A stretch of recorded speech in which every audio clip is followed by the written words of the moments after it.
आदरणीय धर्म प्रेमी सज्जनों, सादर नमस्ते। मैं जेठालाल विश्वकर्मा आप सभी का हार्दिक स्वागत करता हूँ। रामायण अयोध्या कांड सर्ग 63। महर्षि वाल्मीकि जी रामायण में कहते हैं, दूसरे दिन प्रातःकाल होते ही राजकुमार भरत जी ने सुंदर रथ पर आरूढ़ होकर श्री राम जी के दर्शन की अभिलाषा से वन की ओर प्रस्थान किया। राजकुमार भरत जी के रथ के आगे आगे मंत्री और पुरोहित वर्ग सूर्य के समान दैदीप्यमान उत्तम घोड़ों से युक्त रथों पर बैठकर चला। कैकेयी, सुमित्रा और यशस्विनी कौशल्या श्री राम को लौटाने के लिए प्रसन्न हो परम दीप्तमान रथों पर चढ़कर चलीं। श्रेष्ठ पुरुषों के झुंड श्री राम और लक्ष्मण के दर्शन करने के लिए निकल पड़े। मार्ग में वह लोग श्री राम की चित्र विचित्र कथाओं का वर्णन कहते सुनते और प्रसन्न होते चले जाते थे।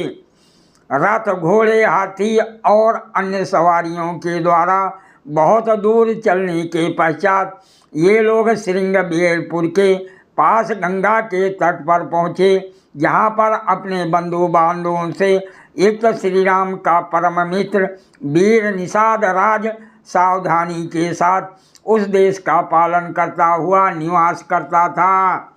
अपने पीछे चलने वाली सेना को तथा निर्मल जल वाली गंगा को निहार कर बोलने में चतुर राजकुमार भरत जी मंत्रियों से बोले, मेरे सैनिक लोग अपनी रुचि के अनुसार इस क्षेत्र में जो जो स्थान पसंद करें उन्हें वहाँ ठहरा दो। आज यहीं विश्राम कर कल हम इस नदी को पार करेंगे।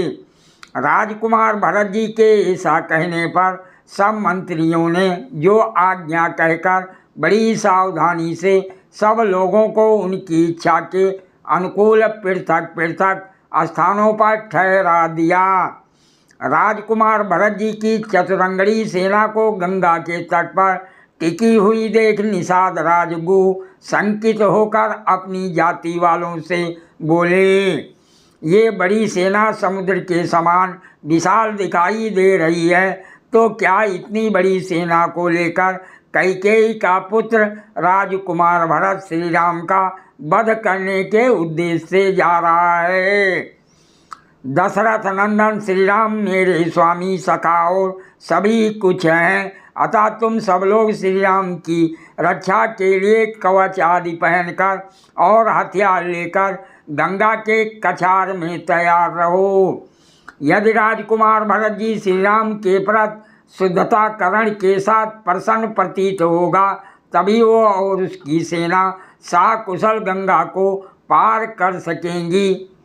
अपने सैनिकों को ये आदेश देकर और अनेक प्रकार की भेंट लेकर अपनी जाति बिरादरी वालों के साथ गुह भरत जी के पास जा और प्रसन्न होकर बोला, हे भगवान, ये देश आपके लिए नगर के पास घूमने के लिए वाटिका के समान है।